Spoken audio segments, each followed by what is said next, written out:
وہ آہستہ سے اٹھی اور سر جھکائے چل دی۔ وہ برآمدے کی سیڑھیوں پہ بیٹھی اپاہج لڑکی اسی طرح رو رہی تھی۔ وہ گیٹ بند کر کے اندر داخل ہوئی تو لان میں کرسیاں ڈالے تقریباً تمام کزنز بیٹھے تھے۔ فواد بھی ان کے ساتھ ہی تھا۔ وہ کسی بات پہ ہنس رہا تھا، شرٹ کا اوپری بٹن کھولے، قیمتی رسٹ واچ پہنے، اس کے پرفیوم کی مہک یہاں تک آ رہی تھی۔ وہ کرسیوں کا دائرہ بنا کر بیٹھے تھے۔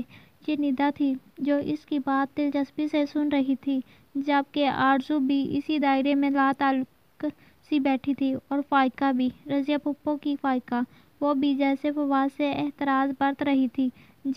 جیل جانے کے بعد بھلے تائی مہتاب جتنی تاویلیں پیش کرتی، فواد کی اہمیت اب وہ نہ رہی تھی۔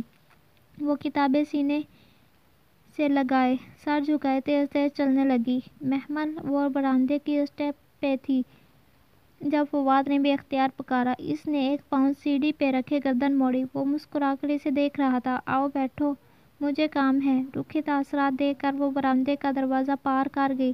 لان میں بہت سی مینیکیز نگاہوں کا تبادلہ ہوا تھا۔ اس کی ہمت کیسے ہوئی مجھے سب کے سامنے بلانے کی؟ مائی فٹ! وہ پیر پٹکتی اندر آئی تھی۔ لاؤنج میں حسن نظر آیا تو ایک دم ٹھٹک کر رکی، پھر سر جھٹک کر اپنے کمرے کی طرف جانے لگی۔ محمل اس کے قدم رک گئے، مگر پلٹی نہیں۔ تمہیں فواد کی ہر بات پہ یقین ہے؟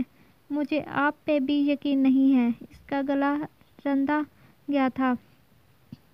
تیزی سے کہہ کر اس نے دروازہ کھولا اور پھر دھڑام سے اپنے پیچھے بند کیا۔ حسن نے تعصب و بے بسی سے چند لمحے ادھر دیکھا، پھر سست روی سے اوپر سیڑھیاں چڑھنے لگا۔ اس نے چمچہ ہلا کر پتیلی کا ڈھکن بند کیا، جھک کر چولہا قدرے آہستہ کیا اور واپس کٹنگ بورڈ کی طرف آئی، جہاں سلاد کی سبزیوں کا ڈھیر تھا۔ وہ وہیں کھڑے کھڑے سر جھکائے کھٹ کھٹ سبزیاں کاٹنے لگی۔ ادھر ہو محمل! رضیہ پھپھو نے اندر جھانکا۔ محمل نے سر اٹھایا۔ آج اس نے پونی نہیں باندھی تھی اور بھورے لمبے بال شانوں پہ گر رہے تھے، جنہیں اس نے کانوں کے پیچھے اڑس رکھا تھا۔ جی پھپھو، وہ آہستہ سے گویا ہوئی۔ یہ محمل کے اندر ایک واضح تبدیلی تھی، جو وہ پہلے جیسی بدلحاظ نہیں رہی تھی، ورنہ پہلے تو اسے مخاطب کرتے ہوئے ڈر لگا کرتا تھا۔ میں نے سوچا ذرا تمہاری کوئی مدد کرا دوں۔ مسرت کو تو بھابھی نے دوسرے کاموں پہ لگا رکھا ہے۔ کوئی تک ہے بھلا؟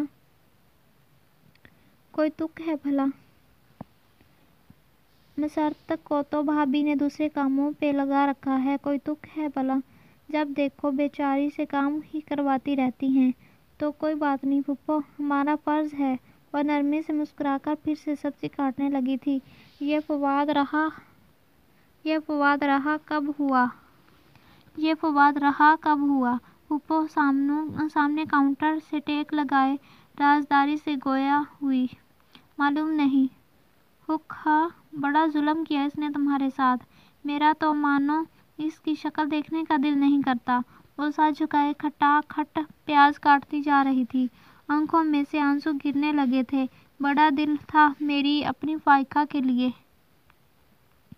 مگر دل ایسا ٹوٹا کہ ادھر آنے کو ہی نہیں چاہتا تھا۔ کتنے چہرے نکلتے ہیں نا لوگوں کے محمل! جانے دے پھپھو، انا اللہ پاڑ لے۔ فائقہ باجی کوئی کم تھوڑی ہے، وہ کسی اچھے بندے کے قابل ہے۔ اچھا ہی ہوا جو بھی ہوا۔ ایسے پھپھو کے زردہ چہرے کو دیکھ کر دکھ ہوا تھا۔ وہ پہلی دفعہ تھا کہ وہ اس کے ساتھ یوں بات کر رہی تھی، ورنہ پہلے تو درمیان میں محمل نے اتنی دیواریں کھڑی کر رکھی تھیں کہ انہیں پٹکنا مشکل تھا۔ وہ اس کے ابا کی ایک ہی بہن تھی، وہ کیوں لوگوں سے شکایت کرے؟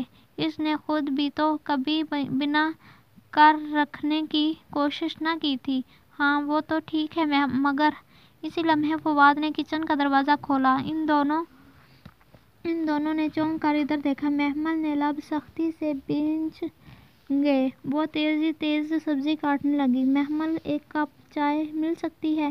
وہ فارغ نہیں ہے۔ اپنی بہنوں سے کہہ دو،